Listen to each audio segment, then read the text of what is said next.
Assalamu alaikum and welcome to Zor Ka Jor T20 World Cup 2026 special brought to you by Cola Next and the grand finale is almost here. आपको पता चल गया है कि दोनों finalist कौन से हैं. न्यूजीलैंड जो कि पहले फाइनलिस्ट बन चुकी थी and now India would be facing New Zealand in the finals of the T20 World Cup 2026 and what a superior game we witnessed. कल जिस तरह का सेमीफाइनल हमने देखा जहां पे इंडिया और इंग्लैंड एक दूसरे के मध्य मुकाबले हुए, इंडिया ने चार्ज किया और जबरदस्त ब्रूटल बैटिंग दिखाई. जिस तरह संजू सैमसन ने पुटअप किया पूरे स्कोर को आगे और 254 का टारगेट सेट करके दिया इंग्लैंड के लिए. बट इंग्लैंड भी बाज नहीं आया और दूर नहीं रहा. जिस तरह जिस अप्रोच से इंग्लैंड ने जो है वो बैटिंग की और सिर्फ 7 रन से जो है वो शिकस्त का सामना करना पड़ा. इंडिया को जो है वो 7 रन से जीत हासिल हुई. क्या हुआ, क्या डिफरेंस था, क्या एक माइन्यूट डिफरेंस, बिकॉज एक तरह की जब टीम्स होती है ना तो छोटे छोटे हाफ अ चांसेस को फुल में कन्वर्ट करना पड़ता है. कौन कर सका उसको फुल में कन्वर्ट और कौन नहीं कर सका, बस ये डिफरेंस था. एंड सबसे बड़ा डिफरेंस था the man on the screen, Bumrah. जाहिर सी बात है बुमराह एक अलग ही लीग का बॉलर है. जो मेरा ख्याल से इंग्लैंड और इंडिया में सबसे जो बड़ा डिफरेंस था that was Bumrah as well. बात करेंगे इस मैच के हवाले से, साथ ही साथ ओडीआई का स्क्वाड जो है जिसका ऐलान हुआ है. पाकिस्तान ओडीआई स्क्वाड का ऐलान हुआ है. टूर करना है बांग्लादेश का. 9 को टीम वहां से रवाना हो जाएगी और 11 मार्च को जो है हम सबसे पहला ओडीआई खेलेंगे. उसके हवाले से भी बात करेंगे because many uncapped players in the side. Why, what performances, क्या वजह बनी, क्या सूरत हाल हुई, हम असेस कर सकते हैं, अज्यूम कर सकते हैं, क्योंकि कोई सामने आके बताता तो नहीं है कि किसको क्यों सिलेक्ट किया और किसको क्यों ड्रॉप किया. सो बात करेंगे इसके हवाले से. गुफ्तगू के लिए हमारे साथ मौजूद हैं शायद. अस्सलाम वालेकुम and welcome to the show. वालेकुम सलाम. कैसी हैं आप? खैरियत से? बिल्कुल खैरियत से ही हैं. बस करीब आ गया. अब तो इवेंट फाइनल जो है वो just 2 more days away, 1 day away and then Sunday को जो है वो फाइनल हमें दिखेगा. एक्सपेक्टेशंस यही है कि न्यूजीलैंड और इंडिया एक कड़ाके का मुकाबला होगा और अहमदाबाद के मैदान में, जहां पे जनरली इंडिया के लिए कहा जाता है कि it is not a lucky ground for India. Last time जो ओडीआई वर्ल्ड कप था वो भी वहीं पे हारे थे. तौसीफ साहब को भी खुश आमदीद कहते हैं. तौसीफ अहमद साहब हमारे साथ मौजूद हैं. तौसीफ साहब अस्सलाम वालेकुम and welcome to the show. जी वालेकुम सलाम. सो शायद starting from you, India England, क्या डिफरेंस था आपके हिसाब से दोनों टीम? मेरे हिसाब से हमेशा जो है ना वो फील्डिंग रहती है. बिल्कुल. और मैं आपको हमेशा कहता हूँ कि देखें अपॉर्चुनिटी, आपने सैमसंग का कैच छोड़ा मेरे ख्याल में 8-10 रन पे, 15 रन पे, और उसके बाद वो कर गया. एक अच्छा प्लेयर फॉर्म में था, वो कैच नहीं छूटना चाहिए. तो खासतौर पे कप्तान जो फील्डिंग कर रहा था वहां पे उसने कैच छोड़ दिया. 74 रन ऐड किए उसके बाद. 74 रन. वही मैं कह रहा हूँ कि अच्छे प्लेयर अच्छी टीम के खिलाफ जो चीज आपको उठाती है वो आपकी फील्डिंग उठाती है. और यही चीज इंडिया ने अगर देखा जाए तो जबरदस्त कैचेस पकड़ के आपको फील्डिंग की वजह से आपको मेरे ख्याल में मैच जितवा दिया. बिल्कुल. तो मैच तो बहुत जबरदस्त हुआ. बॉलर्स के साथ बहुत ज्यादती हुई है जिसके मैं सख्त खिलाफ हूँ. लेकिन बहुत खतरनाक कंडीशंस कसम से बहुत ज्यादा. लेकिन बुमराह ने अपने आप को साबित करके दिखाया. बुमराह की जिस तरह मैं बात करता हूँ कि नया बॉल, पुराना बॉल, स्लो वन, वो लड़का वो अलग लीग का बॉलर है. वो बहुत ही आगे है वो. तो आई थिंक के बीच में एक मुश्किल वक्त आ गया था, लेकिन यही क्रिकेटर्स होते हैं, यही वो कैरेक्टर्स होते हैं कि किस तरह दोबारा फॉर्म वापस लेके आनी और अहम सतून बनना है टीम का. तो वो बुमराह बहुत बड़ा फर्क था. नहीं, इनफैक्ट बुमराह 2.0 ज्यादा लीथल होकर आया है. हाँ, बिल्कुल. जब वो इंजरी और फिर उसके बाद कमबैक करते करते जो एक डिप आया था परफॉर्मेंस में, उसके बाद से जब बुमराह वापस आया तो Bumrah has been more out class. Because Savera आप उसको किसी भी पिच पे देख लो, उसके लिए पिच एक्सक्यूज नहीं है. उसके पास स्किल्स ही इतनी सारी हैं. हर किस्म की स्किल्स है. हर पिच के हिसाब से अपने बंदा वो होता है कि बॉलिंग करते हुए ना पिच रीड करे कि यार आज मेरी कौन सी बॉलिंग, कौन सी स्किल्स काम आएंगी. वो उसी तरह ओवर के अंदर 4 स्लो वन मारने पड़ते हैं, वो भी करता है. स्विंग, सीम, यॉर्कर्स, इस जैसी यॉर्कर्स काफी अरसे से मैं कहता आ रहा हूँ, इस जैसी यॉर्कर्स मैंने नहीं देखी. बिल्कुल. और मतलब राइट टारगेट के ऊपर ऐसा लगता है कि it comes so flawless to him. वो इतने फ्लॉलेस तरीके से जो है वो बॉलिंग करते हुए आपको दिखते हैं. तौसीफ साहब, आपको भी मैं इस कॉन्वर्सेशन में ऐड अप करूंगी.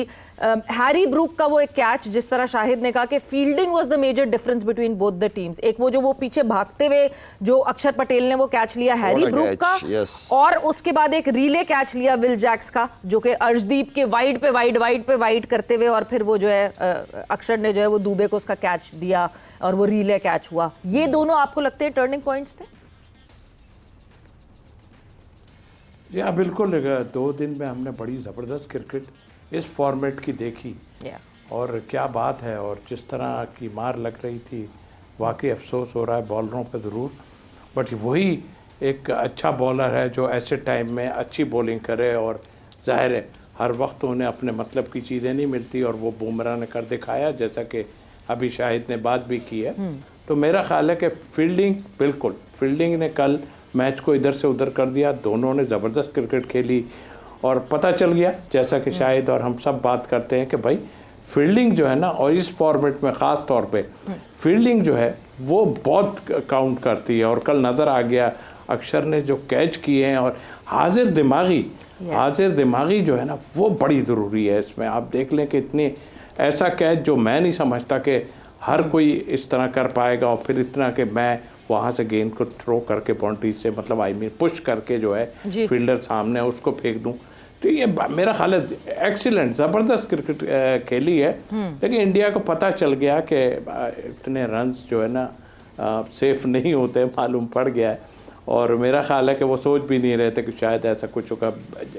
ज़रूर शुरू में विकेट्स ले लिए, थोड़े से 25 रन बनाए बटलर ने, थोड़ी सी फॉर्म उनकी नज़र आई हमें, लेकिन बहरहाल उसके बाद बेथल जो खेले हैं वो भी एक्स्ट्रा ऑर्डनरी, मेरा ख्याल है वो एक्स्ट्रा ऑर्डनरी। बस ये समझ लें कि वो ओवर वाकई जो है बचा गया, वरना तो काम उतर गया था मेरा ख्याल। वो जो तौसीफ भाई, अगर आपने देखा वो लड़का क्या है जिसने सॉस का इंग्लैंड का बेथल जिस बॉल पे वो आउट हुआ है ना, अगर आप वो रिप्ले में वो शॉट देखेंगे ना, उसने जोर ही नहीं लगाया उस पे, उसने हल्का सा फ्लिक किया है, हल्का सा पुश हो जाता ना, वो वहां पे छक्का था, बिल्कुल बाउंड्री लाइन पे कैच हुआ है वो। अगर उसकी आप विकेट देखें, उसको वो शॉट वहां से अगर वो लग जाता ना छक्का, वो मैच भी ले जाता, ये मैं बता रहा हूँ आपको, वो मैच ले जाता, वो जिस तरह खेल रहा था। हम ब्रेक पर जा रहे हैं, ब्रेक से वापस आते हैं, मैं बिल्कुल इसको यहाँ से कंटिन्यू करूंगी बात को। वक्त एक ब्रेक का हुआ है, ब्रेक से वापस आएंगे तो पाकिस्तान ओडीआई टीम के हवाले से भी हमारी डिस्कशन होगी आफ्टर द शॉर्ट ब्रेक।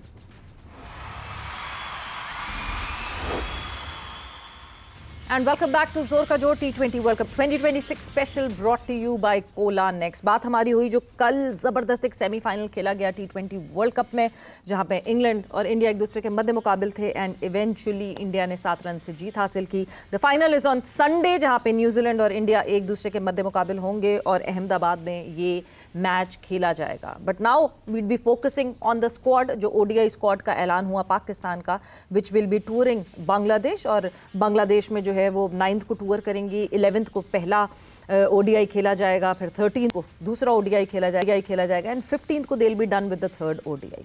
अब जो उसका स्क्वाड है उस पर बहुत सारे रिजर्वेशंस हैं लोगों के, कौन क्यों आया, किस परफॉर्मेंस पे आया, किस वजह से आया, वो सारी चीज़ें जो हैं उस पर ज़रा हम आगे अब बात करते हैं, बिकॉज कौन से प्लेयर्स हैं और कितने प्लेयर्स हैं एक्चुअली जो कि अब इस स्क्वाड का हिस्सा बन रहे हैं। शायद ऑलमोस्ट 6 अनकैप्ड प्लेयर्स आपको दिख रहे हैं इस पूरी लिस्ट में, और जो नए नाम दिख रहे हैं उनकी बेसिस पे बहुत कुछ ऐसे प्लेयर्स हैं जिनको प्रूफ करना बड़ा मुश्किल है कि वो क्यों हैं स्क्वाड के। सवेरा पहली बात तो ये कि जब भी टीम अनाउंस होती है, एक प्रेस कॉन्फ्रेंस होती है, चीफ सेलेक्टर आते हैं, बैठते Gone are the हैं, days, पता नहीं कब होती थी, पता नहीं समझ से बाहर है कि किस डायरेक्शन में किस जा रहे हैं। कोई एक चीफ सेलेक्टर होता है, सिलेक्शन कमेटी का पैनल बैठा हुआ होता है, टीम अनाउंस की जाती है, मीडिया वाले सवाल पूछते हैं कि आप इसको लेके आए, इसको बाहर बिठाया, क्यों बिठाया, वजूहात, तो वो क्लियर हो जाती है पिक्चर सारी। बिल्कुल समझ ही नहीं आ रहा कि ये जा किस तरफ। अब मेरे जहन में है कि अगर अब ये नए बच्चे हैं, ये शमाइल हुसैन जो बच्चा है शामिल, अब ये शामिल को मैंने कभी देखा नहीं है खेलते हुए, लेकिन अगर इसकी परफॉर्मेंसेस की बात करूं तो बड़ी अच्छी परफॉर्मेंसेस हैं इसकी। फर्स्ट क्लास देखूं, T20 देखूं, या लिस्ट ए की परफॉर्मेंसेस देखूं, तो हम लिस्ट मंगवा के हमें पता चल रहा है कि यार इस बच्चे को अगर लिया सही लिया है। अब ये एक बच्चा है साद मसूद, ये मुझे नहीं समझ आया, मेरे ख्याल में जब मैंने पता किया तो लास्ट एशिया कप में कोई एक आधा मैच में इसने कुछ किया, तो इसको इंडिया के खिलाफ विनिंग शॉट, इंडिया के खिलाफ फॉर्मेट। और दूसरा सवेरा ये है कि ये बच्चे खेले कितना है, ये तो फर्स्ट क्लास खेला हुआ नहीं है। अगर ये शमाइल की मैं बात करूं तो इसने चलो 26 मैचेस फर्स्ट क्लास खेले हुए हैं, इसलिए तो फर्स्ट क्लास खेला हुआ ही नहीं है बच्चे, ये तो सिर्फ लिस्ट ए के कुछ मैचेस खेला हुआ है। साद ने 3 लिस्ट ए के मैचेस खेले, 3 साद मसूद अच्छा होगा, मैं ये नहीं कह रहा कि अच्छा नहीं है, लेकिन 3 मैचों की परफॉर्मेंस के ऊपर आप ले आए, ये एशिया कप के खिलाफ। इसी तरह मास सदाकत तो खैर पहले भी खेल रहा था बच्चा, ये अच्छा परफॉर्मर है, फर्स्ट क्लास। जो लिस्ट मेरे सामने पड़ी हुई है, मैचेस भी खेले हुए इसने। एक तो ये है कि हम थोड़े से जो नए बच्चे हैं ना, इनको जरा ज्यादा टाइम दें फर्स्ट क्लास में। एटलीस्ट 2-3 साल, जो जेन्युइन बैट्समैन है ना, एटलीस्ट 3 साल तो वो फर्स्ट क्लास क्रिकेट खेले, बैटिंग करे हर किस्म की पिचेस कंडीशन पे। इसी तरह फैसल अकरम की परफॉर्मेंसेस बहुत अच्छी हैं। फैसल अकरम है, फैसल अकरम के साथ वो दूसरा क्या नाम है बच्चा? मुकीम। अच्छा, मुकीम को ले आते हैं, गायब हो गया, वो गायब हो जाता है। हम क्यों तो ऐसे लाते हैं प्लेयर को और ऐसे गायब कर देते हैं कि कहाँ चला गया। अच्छा, गायब हो गया होगा। अब जैसे मैं आमिर जमाल की बात करूँ या दूसरे, क्या सिलेक्शन कमेटी इनसे बात करती है इन प्लेयरों से कि आपने कितनी मैचेस खेलने, आपकी किस जगह पे प्रॉब्लम है, उसको इंप्रूव करके आओ? कौन सिलेक्शन कमेटी? बात ये है ना कि कौन सिलेक्शन कमेटी। अब चलिए मैं आपको शायद मैं एक अपडेट दे देती हूँ। कल क्योंकि मैंने आपको बताया था कि सरफराज अहमद और मिसबाह उल हक को भी अनाउंस कर दिया that they will be the part of selection committee. मजे की बात ये है कि Misbah ul Haq does not know about it. अच्छा, मिसबा को पता ही नहीं था? नहीं, मिसबा इतने अरसे से सर्कल में, उसको ना भी पता हो तो कोई बात नहीं। मिसबा तो किसी ने कहीं ना कहीं बोर्ड के अंदर वो सर्कल में होता है। वो है, अभी भी बैटिंग, अभी भी कोचिंग में है, सर्कल में है, वो ही चल रहा है with the batting coach and every batting coach वो ये है। मगर आप वो देखें ना, कॉन्फ्लिक्ट ऑफ इंटरेस्ट फिर कितना बढ़ जाएगा। और अगर उस बंदे को अभी पता ही नहीं है कि आपको सिलेक्शन के लिए अनाउंस कर दिया गया है, तो ऐसा हो नहीं सकता कि पता ना नहीं हो सकता। नहीं, ऐसा हो नहीं सकता कि सेबी ऐसे नहीं कोई अनाउंस कर देता। मैंने बताया होगा। वैसे इस प्लेटफॉर्म पे बैठ के मोहम्मद यूसुफ ने भी यही बात की थी। क्या कहा था? उनसे अभी बातें हो रही थी और उनको बैटिंग कोच अनाउंस कर दिया था फॉर द न्यूजीलैंड टूर।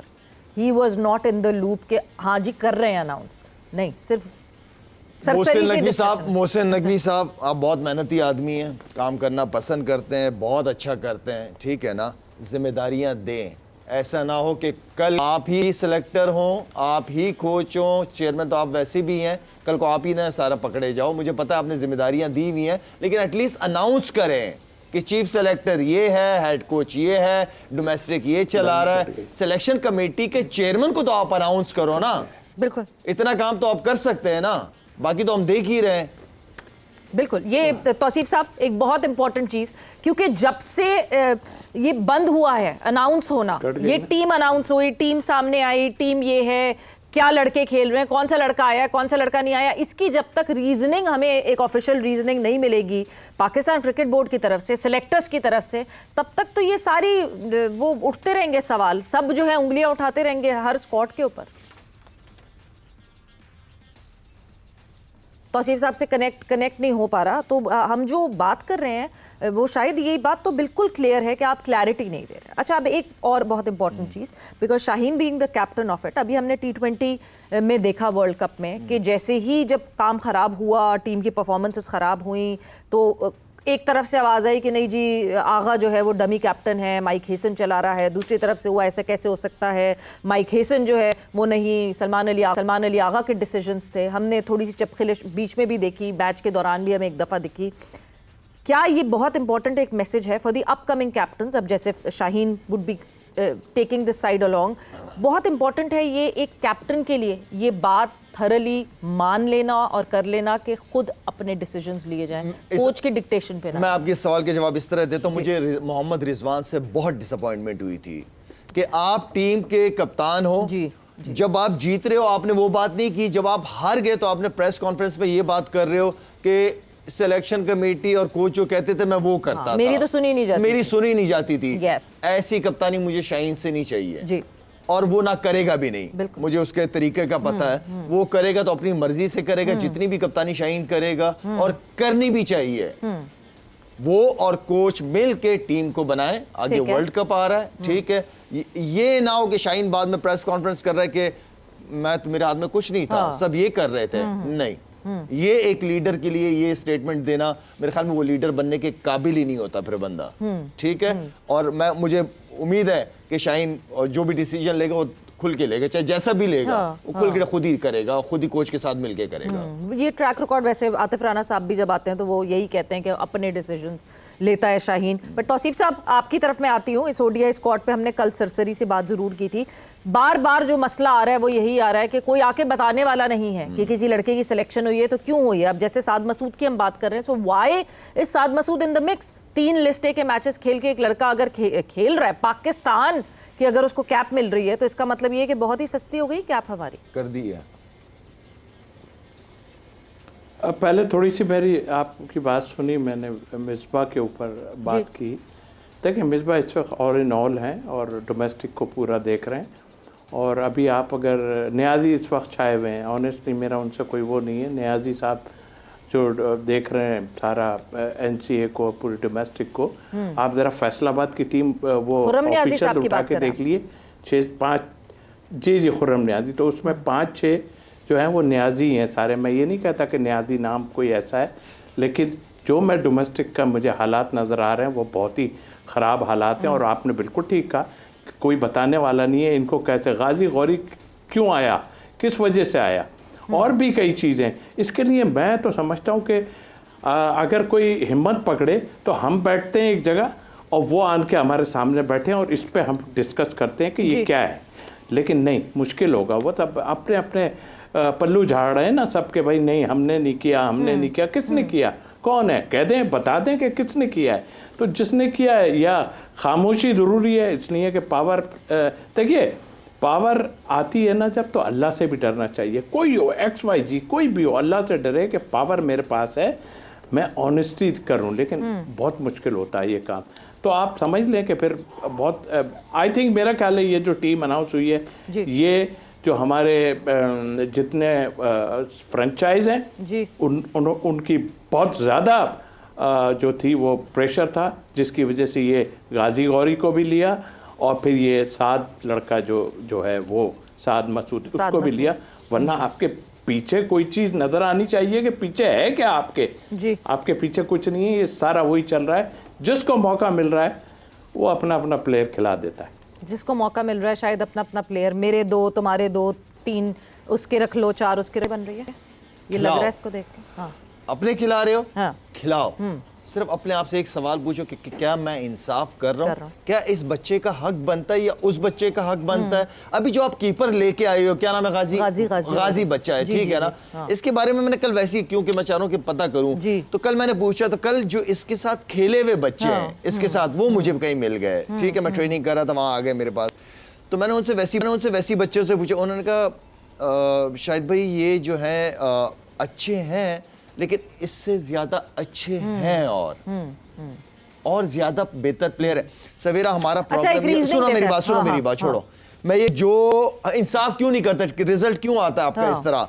एक लड़के को आप 40-40, 50-50 मैचेस दे देते हैं, ठीक है। दूसरों को आप 10-10, 5-5 मैच दे के फारिग कर देते हैं, क्योंकि वो आपकी लाइकिंग में होता है, इसलिए उसको खिलाओ, क्योंकि आपको उसमें फ्यूचर नजर आ रहा होता है। खुद से फैसला कर लेते हो, परफॉर्मेंसेस का क्या फायदा है। तो करो ना फिर इंसाफ जिस दिन इंसाफ करोगे, खुदा की कसम आपके रिजल्ट बिल्कुल ठीक हो जाएंगे। हम इंसाफ नहीं करते, ना डोमेस्टिक लेवल पे ना ऊपर लेवल पे। हम बहुतों को बहुत सारी चांसेस देते और कुछ को कोई चांस नहीं देते, बिल्कुल सिर्फ निपटाने की कोशिश करते हैं। इस टीम को देख के आपको लगता है कि क्या प्री रिक्विजिट था, कोई एक होता है ना कि हाँ जी मैंने अगर O लेवल्स किया है तो मैं आगे जाऊंगी या फिर पढ़ाई करूंगी, या मैंने एक नर्सरी पूरी की है तो मैं स्कूल में जाऊंगी। फर्स्ट क्लास की 3-3, 4-4 मैचेस हैं, 10-10 मैचेस के ऊपर आप पाकिस्तान खेल लेते हो, इतने इजी कर दी है।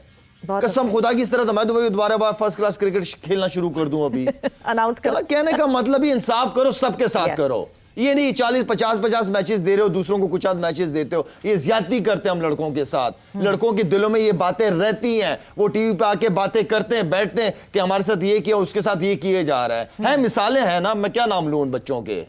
तो गलत करते हैं, हम ज्यादती करते हैं। हम as a senior, as a board, as a selection committee, हम बहुत ज्यादती करते हैं प्लेयर्स के साथ। बिल्कुल। और वो ज्यादती फिर वही है जिस तरह हम बात करते हैं कि पाकिस्तान सिस्टम में जो क्लोजनेस होती है, फिर बोर्ड हम हमेशा कहते हैं should be a father figure for all the players. और जब बाप ही अगर अपनी औलाद में जो है वो तफरीक करने लगे और अपनी औलाद में जो है वो बायसनेस ले आए, तो फिर जाहिर सी बात है बेटे भी जो है वो बदजन हो जाते हैं। और हमने बहुत सारे प्लेयर्स इसीलिए उड़ते इधर उधर दूसरे मुल्कों में जाते हुए देखे, बिकॉज उनको कोई उम्मीद नहीं दिख रही थी, वो शायद किसी के फेवरेट नहीं थे। तो ये तो मसाइल हैं, इन मसलों को सबसे पहले सॉल्व करना पड़ेगा। बट विद दैट, इस स्क्वाड पे हम आगे भी आने वाले दिनों में बात जरूर करेंगे, बिकॉज एक पॉइंट ऑफ व्यू जो कि मैं फॉरवर्ड पुट अप करना चाहूंगी, मगर अब हम वो कल उसके बारे में बात करेंगे कि शायद आपको सीनियर्स इस टीम में इसलिए नहीं दिख रहे कि ठीक है बांग्लादेश का टूर है, सीनियर्स अभी अभी खेल कर आए हैं, थके हुए हैं, वर्ल्ड कप खेला है और फिर अब PSL खेलना है, तो बीच में ये जो 3 हैं इसमें यंग लड़के चले जाएं। This could be one point of view to look at it, but वक्त जो है अभी खत्म हो गया जोर का जोर का। तौसीफ साहब बहुत बहुत शुक्रिया फॉर ज्वाइनिंग इन, शायद बहुत बहुत शुक्रिया।